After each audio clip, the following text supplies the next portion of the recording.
لہٰذا آئیں ہم تینوں مختلف مقامات پر کھڑے ہو کر نہ صرف اپنی لشکریوں کو رہنمائی کریں بلکہ ان کے حوصلہ افزائی بھی کریں۔ اس کے ساتھ ہی وہ تینوں اس برج سے نکل کر مختلف اطراف میں پھیلنے لگے تھے۔ نور الدین نے بھی حملہ آور ہونے کا بہترین طریقہ اپنایا تھا۔ اس نے 4 سیڑھیاں اور بہت سی دیواریں شہر کے جنوبی دروازے کی طرف بڑھائی تھی اور ان سیڑھیوں اور دیواروں کی اوٹ میں اس کا لشکر آگے بڑھ رہا تھا۔ وہ خود بھی انہی دیواروں کی اوٹ میں شہر فصیل کی طرف جا رہا تھا۔ اس کے علاوہ اس نے دروازے کے دائیں اور بائیں جانب بھی کئی سیڑھیاں اور دیواریں آگے بڑھائی تھی۔ ان سیڑھیوں میں کوئی لشکری نہیں تھا، ہاں دیواروں کے پیچھے کچھ تیر انداز ضرور تھے۔ ایسا اس نے اس لیے کیا تھا کہ وہ دشمن کی قوت کو مختلف حصوں میں بانٹ دے۔ حالانکہ اس نے اپنے لشکر کی ساری ہی قوت کو شہر کے جنوبی حصے پر لگا دیا تھا اور دیگر اطراف سے آگے بڑھنے والی سیڑھیاں اور دیواریں خالی تھیں، صرف انہی کے پیچھے تیر انداز تھے تاکہ وہ نزدیک جا کر فصیل کے محافظوں پر تیر اندازی کر سکیں، انہیں یہ گمان دلا سکیں کہ آگے بڑھنے والی ہر سیڑھی اور ہر دیوار کے پیچھے نور الدین کا لشکر فصیل کی طرف بڑھ رہا ہے۔ نور الدین اپنی اس جنگی چال میں پوری طرح کامیاب رہا تھا اور شہزادہ خلیل، امیر شاہ اور شیخ محمد بھی اس کے دھوکے اور چال میں پھنس گئے تھے، اس لیے کہ جدھر جدھر سے سیڑھیاں اور دیواریں آگے بڑھ رہی تھی ادھر ادھر انہوں نے اپنے لشکر کو پھیلانا شروع کر دیا تھا۔ جب یہ دیواریں اور سیڑھیاں شہر پناہ کے نزدیک پہنچ گئیں تو فصیل کے اوپر سے ان پر چھوٹی چھوٹی منجنیقوں کے ذریعے آگ کے انگارے اور کھولتا ہوا پانی پھینکا گیا تھا، لیکن یہ سیڑھیاں اور دیواریں آگے بڑھتی رہیں اور کھولتے پانی اور انگاروں کا ان پر کوئی اثر نہ ہوا، اس لیے کہ ان کے سامنے اور اوپر والے حصے پر مٹی کی خوب موٹی تہ چڑھا کر لپائی کر دی گئی تھی، جس کی وجہ سے یہ آگ لگنے سے محفوظ رہی تھی۔ پھر جواب میں جب نور الدین نے اپنے لشکریوں کو تیر اندازی کا حکم دیا تو فصیل کے اوپر کڑے محافظوں کے لیے آگ کے انگارے اور کھولتا ہوا پانی پھینکنا لمحہ بلمحہ مشکل ہوتا چلا گیا تھا، کیونکہ تیروں کی بارش میں انہیں اپنے آپ کو محفوظ رکھنا انتہائی مشکل دکھائی دے رہا تھا۔ شہزادہ خلیل، امیر شاہ اور شیخ محمد ادھر ادھر بھاگتے ہوئے اپنے لشکریوں کا حوصلہ بڑھا رہے تھے۔ ابھی تک انہیں یہ معلوم نہ ہو سکا تھا کہ خود نور الدین کس طرف سے حملہ آور ہوگا۔ نور الدین کے اس طریقہ جنگ نے ان میں ایک افراتفری اور ہلچل کا عالم برپا کر دیا تھا۔ اندر جو سیڑھیاں شہر پناہ کے جنوبی دروازے کے قریب فصیل کے ساتھ آ لگیں، ان کے ذریعے نور الدین نے اپنے لشکر کو فصیل پر چڑھنے کا حکم دے دیا تھا اور وہ خود بھی ان چند لشکریوں میں شامل تھا جنہوں نے فصیل پر چڑھنے کی ابتدا کی تھی، اور یہ سب دشمن کے تیروں اور اس کے حملوں سے محفوظ رہنے کے لیے اپنی ڈالوں کو اپنے سامنے کیے ہوئے تھے۔ سب سے پہلے جو سمرقند شہر پناہ پر نمودار ہوا وہ خود نور الدین تھا اور اس کے پیچھے فصیل پر چڑھنے والوں کی ایک قطار بن گئی تھی۔ امیر شاہ نے بھی نور الدین کو فصیل پر چڑھتے دیکھ لیا تھا، لہٰذا اس نے اپنے لشکر کو اس سمت بڑھا دیا تھا تاکہ وہاں اپنی قوت میں اضافہ کر کے وہ نور الدین اور اس کے لشکریوں کو نیچے دھکیلنے میں کامیاب ہو جائے، جبکہ شہزادہ خلیل اور شیخ محمد دوسری طرف مصروف کار تھے۔ فصیل پر اترتے ہی نور الدین اپنے ساتھیوں کے ساتھ شہر پناہ کے محافظوں پر حملہ آور ہو گیا تھا۔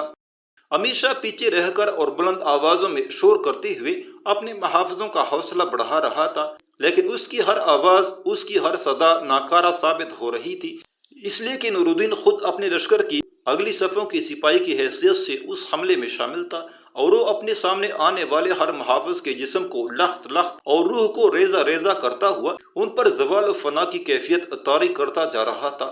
شہر پناہ کے محافظوں نے اپنی طرف سے پوری کوشش کی کہ وہ نور الدین کے اس حملے کو ناکام بنا دیں، لیکن ہر لمحہ نور الدین کی قوت میں اضافہ ہوتا جا رہا تھا، اس لیے کہ جو 4 بڑی بڑی سیڑھیاں شہر کے جنوبی دروازے کے قریب فصیل کے ساتھ آ لگی تھیں، ان کے ذریعے سے اس کے لشکری بڑی تیزی کے ساتھ فصیل پر چڑھتے چلے آ رہے تھے، اور جب نور الدین نے اپنے ساتھیوں کے ساتھ فصیل کے جنوبی حصے پر قبضہ کر کے شہزادہ خلیل کے محافظوں کو پیچھے دھکیل دیا تو پھر فصیل کے اوپر سے چونکہ آگ کے انگارے اور کھولتا ہوا پانی پھینکنے کا عمل بند ہو گیا تھا، لہٰذا نور الدین کے لشکریوں کے اوپر آنے کی رفتار پہلے کی نسبت بہت زیادہ تیز ہوتی چلی گئی تھی۔ اب نور الدین نے فصیل پر آنے والے اپنے لشکریوں کو 2 حصوں میں بانٹنے کے عمل میں ڈال دیا تھا۔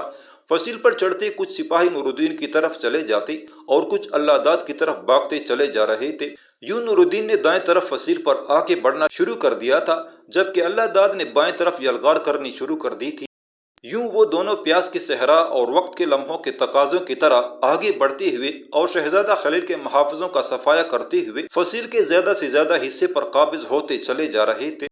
شہزادہ خلیل اور شیخ محمد کو جب خبر ہوئی کہ شہر کے جنوبی دروازے کی سمت سے نور الدین اپنے لشکریوں کے ساتھ فصیل پر چڑھنے میں کامیاب ہو گیا ہے اور امیر شاہ اسے آگے بڑھنے سے روکنے میں مکمل طور پر ناکام ہوا ہے، تب ان دونوں نے بھی اپنے ماتحت کام کرنے والے محافظوں کا رخ فصیل کے جنوبی دروازے کی طرف کر دیا تھا۔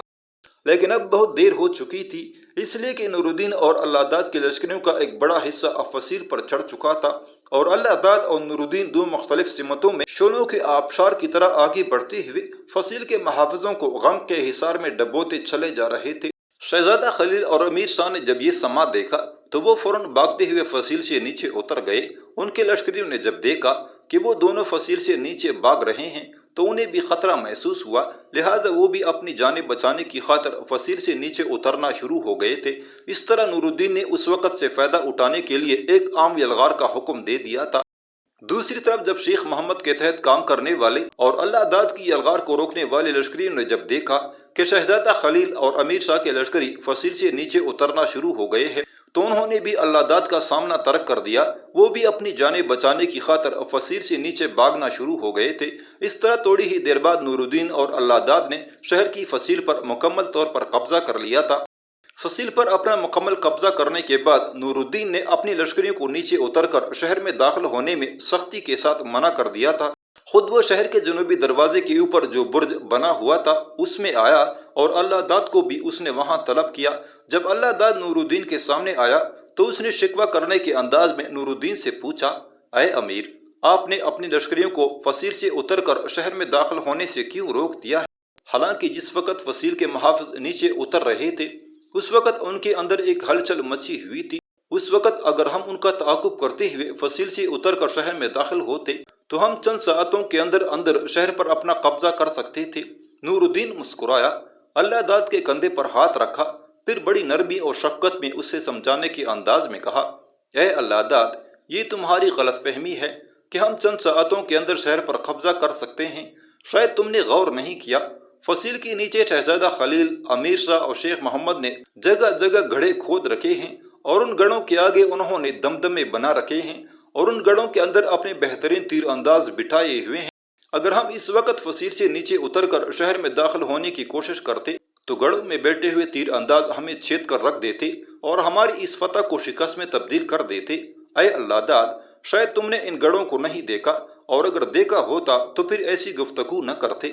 نور الدین کے اس انکشاف پر اللہ داد نے غور سے نیچے دیکھا، تب اس نے جائزہ لیا کہ واقعی نیچے جگہ جگہ گڑھوں کے اندر تیر انداز بیٹھے ہوئے تھے، اور ان کے سامنے بلند دمدمے کھڑے کر دیے گئے تھے، اور گڑھوں میں بیٹھے ہوئے ان محافظوں پر اگر فصیل کے اوپر سے تیر اندازی بھی کی جائے تو تیر ان پر اثر انداز نہ ہو سکتے تھے۔ اللہ داد نے توصیفی انداز میں نور الدین کی طرف دیکھا اور فیصلہ کن انداز میں اس نے کہا، اے امیر، میں اپنی غلطی تسلیم کرتا ہوں، آپ کا فیصلہ یقیناً بہترین فیصلہ ہے۔ میں شہر کے اندر اور فصیل کے ساتھ گڑھے اور ان کے سامنے بنے ہوئے دمدموں کو دیکھ چکا ہوں۔ اب آپ بتائیے، شہر میں داخل ہونے کے لیے ہمیں کیا طریقہ کار اپنانا چاہیے؟ اللہ داد کے اس سوال پر نور الدین نے کچھ سوچا، پھر اس نے کہا، اے اللہ داد، پہلے یہ کام کرو کہ فصیل کے سارے برجوں کے اندر اپنے محافظ مقرر کرو جو کہ بہترین تیر انداز ہوں، اور دوسرا کام یہ کرو کہ فصیل کے اوپر جو چھوٹی چھوٹی منجنیقیں رکھی ہوئی ہیں ان کا رخ شہر کے اندر کی طرف پھیر دو۔ انہی منجنیقوں کی مدد سے جو فصیل پر آگ کے انگارے اور کھولتا ہوا پانی پڑا ہوا ہے، وہی آگ کے انگارے اور کھولتا ہوا پانی ہم شہر کے اندر گڑھوں کے اندر بیٹھے ہوئے تیر اندازوں پر پھینکیں گے۔ اس طرح وہ اپنے گڑھوں سے نکل کر بھاگیں گے، اور جب ایسا ہوگا تو ہم صرف شہر کے جنوبی دروازے سے حملہ آور ہو کر نیچے اترنے کی کوشش کریں گے۔ ہمارا باقی لشکر فصیل کے اوپر اپنے اپنے برجوں کے اندر رہے گا، تم خود بھی فصیل کے اوپر ہی ٹھہرے رہو گے۔ میں خود اپنے لشکر کے ساتھ شہر میں اتروں گا، اور سامنے آنے والے محافظوں کو پیچھے دھکیلتے ہوئے میں شہر پناہ کے جنوبی دروازہ کھولنے کی کوشش کروں گا، اور جب میں ایسا کرنے میں کامیاب ہو گیا اور پیر محمد بھی اپنے لشکر کے ساتھ شہر میں داخل ہو گیا تو اے اللہ داد، تم دیکھو گے سمرقند شہر اور اس کے محافظ مکمل طور پر ہمارے رحم و کرم پر رہ جائیں گے۔ اللہ داد نور الدین کی اس تدبیر پر ایسا خوش ہوا کہ آگے بڑھ کر وہ نور الدین سے بغلگیر ہو گیا۔ پھر اس نے نور الدین کے آہنی خود کو بوسہ دیتے ہوئے کہا، اے امیر، جس لشکر کے آپ سالار ہوں، بخدا وہ دشمن کے مقابلے میں اپنی کامیابی اور کامرانی کی ضمانت دے سکتا ہے۔ آئیے اپنے اس منصوبے کی ابتدا کریں۔ اس کے ساتھ ہی نور الدین اور اللہ داد دونوں حرکت میں آئے۔ فصیل پر اب چونکہ ان دونوں کے سارے لشکری چڑھ آئے تھے لہٰذا انہوں نے فصیل کے سارے برجوں کے اندر محافظ مقرر کر دیے۔ تاہم نور الدین نے اپنے لشکر کا بڑا حصہ شہر کے جنوبی دروازے کی فصیل کے آس پاس جمع کر لیا تھا۔ اس کے علاوہ فصیل کے اوپر رکھی ہوئی منجنیق کو کارخ پھیر کر شہر کی طرف کر دیا گیا تھا۔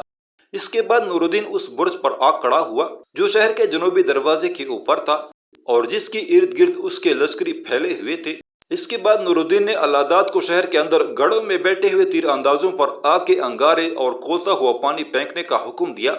اور جو ہی منجنیق کے حرکت میں آئی اور ان کے ذریعے آگ کے انگارے اور کھولتا ہوا پانی شہر کے اندر پھینکا گیا تو گڑھوں میں بیٹھے ہوئے تیر انداز چیختے چلاتے ہوئے گڑھوں سے نکل کر ادھر ادھر بھاگنے لگے تھے۔ اس کے ساتھ ہی نور الدین نے برجوں کے اندر بیٹھے ہوئے اپنے محافظوں کو ان پر تیر اندازی کرنے کا بھی حکم دے دیا تھا۔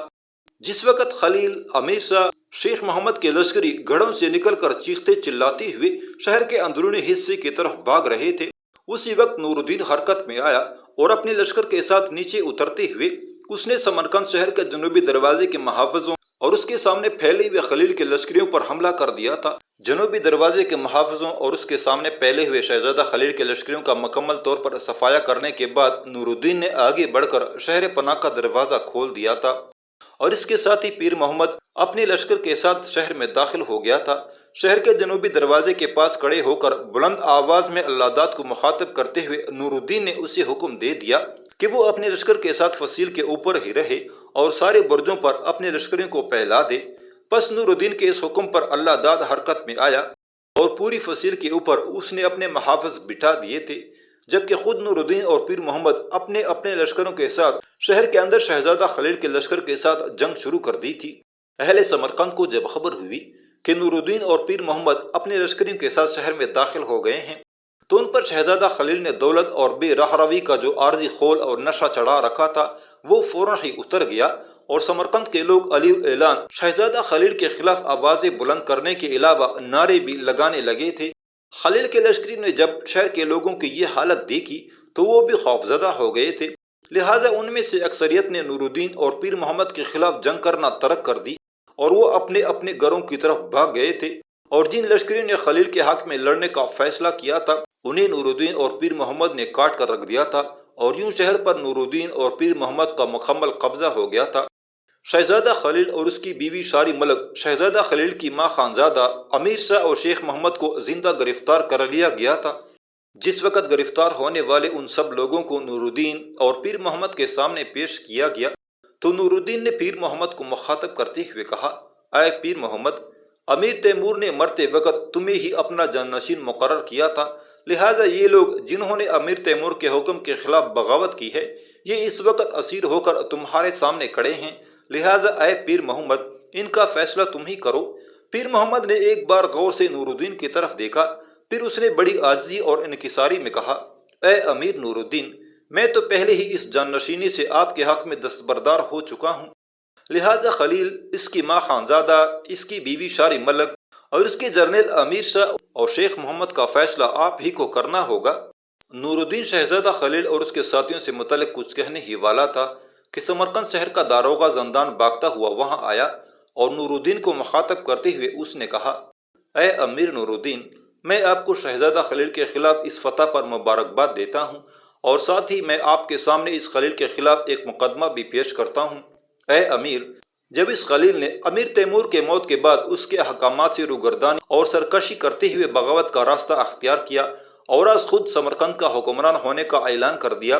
تب سمرقند کے قاضی، چند علماء اور کچھ فقہا نے مل کر یہ فیصلہ دیا اور فتویٰ جاری کیا کہ خلیل سمرقند کا حکمران نہیں ہو سکتا، جبکہ اپنی موت سے پہلے امیر تیمور نے پیر محمد کو اپنا جانشین مقرر کر دیا تھا۔ اس پر یہ خلیل غضبناک ہوا اور اس نے سمرقند کے قاضی کے علاوہ ان تمام علماء اور فقہا کو زندان میں بند کر دیا جنہوں نے اس کے خلاف فتویٰ جاری کیا تھا، اور ان علماء میں شاہی طبیب مولائے تبریز بھی شامل ہیں۔ اے امیر نور الدین، اگر آپ اجازت دیں تو میں ان سب کو عزت و احترام کے ساتھ زندان سے نکال کر آپ کی خدمت میں پیش کروں۔ داروغہ زندان کی یہ گفتگو سن کر نور الدین اپنی جگہ سے تڑپ کر اٹھ کھڑا ہوا اور اسے مخاطب کرتے ہوئے اس نے کہا، تم میرے ساتھ زندان کی طرف چلو، میں خود ان کو عزت و احترام کے ساتھ زندان سے نکال کر یہاں لاؤں گا، اور شہزادہ خلیل اور اس کے ساتھیوں سے متعلق کوئی فیصلہ کرنے سے قبل ان سے مشورہ بھی کروں گا۔ پیر نور الدین نے پیر محمد کو مخاطب کرتے ہوئے کہا، اے پیر محمد، میں ان سب معزز قیدیوں کو نکال کر تھوڑی دیر تک یہیں لاتا ہوں، اس کے بعد سب مل کر ان اسیروں کا فیصلہ کرتے ہیں۔ پھر نور الدین بڑی تیزی کے ساتھ داروغہ زندان کے ساتھ ہو لیا تھا۔ زندان پہنچ کر نور الدین کے حکم پر زندان کے داروغہ نے اس کوٹری کا دروازہ کھولا جس کے اندر سمرقند کے قاضی اور اس کے علاوہ دیگر علماء کرام اور فقہاء اعظام بند تھے۔ جب دروازہ کھلا تو نور الدین اندر داخل ہوا اور ان سب کو مخاطب کرتے ہوئے اس نے کہا، اے قوم کے محترم فرزندو، میں نور الدین بن عماد الدین تم سب کی رہائی کا حکم جاری کرتا ہوں، اور میں تم سب کو یہ خوشخبری بھی سناتا ہوں کہ سمرقند کو میں اور پیر محمد نے فتح کر لیا ہے، اور شہزادہ خلیل اس وقت اپنے حواریوں کے ساتھ ایک قیدی کی حیثیت سے ہماری گرفت میں ہے۔ لہٰذا آپ سب لوگ میرے ساتھ آئیے کہ آپ سے مشورہ کرنے کے بعد شہزادہ خلیل کی قسمت کا فیصلہ کیا جا سکے۔ نور الدین کے اس انکشاف پر ان سارے معزز قیدیوں نے اسے سمرقند کی فتح پر مبارکباد دی۔ پھر وہ سب نور الدین کے ساتھ ہو لیے تھے۔ زندان سے واپس جاتے ہوئے اچانک نور الدین نے لوگوں کو شور کرتے اور یہ کہتے ہوئے سنا کہ امیر تیمور کا بیٹا شاہ رخ بھی خراسان سے اپنے لشکر کے ساتھ پہنچ گیا ہے۔ اس پر نور الدین اور زیادہ تیزی سے اس سمت بڑھا جہاں وہ پیر محمد کے سامنے شہزادہ خلیل اور اس کے ساتھیوں کو کھڑا کر کے آیا تھا۔ وہاں پر سمرقند کے قاضی دیگر سارے علماء کو بڑی عزت اور احترام کے ساتھ بٹھایا۔ پھر پیر محمد نے نور الدین کو مخاطب کرتے ہوئے کہا، اے امیر، ایسا لگتا ہے جیسے میرا چچا شاہ رخ بھی اپنے لشکر کے ساتھ یہاں پہنچ چکا ہے، اس لیے کہ باہر سے آنے والے کچھ لوگ یہ آوازیں بلند کر رہے ہیں کہ شاہ رخ بھی اپنے لشکر کے ساتھ خراسان سے پہنچ گیا ہے۔ اس پر پیر محمد کو مخاطب کرتے ہوئے نور الدین نے کہا، اے پیر محمد، تم یہیں بیٹھو، میں شہر سے باہر نکل کر شاہ رخ کا استقبال کرتا ہوں اور اسے لاتا ہوں تاکہ اب وہ شہزادہ خلیل اور اس کے ساتھیوں کا فیصلہ خود ہی کرے۔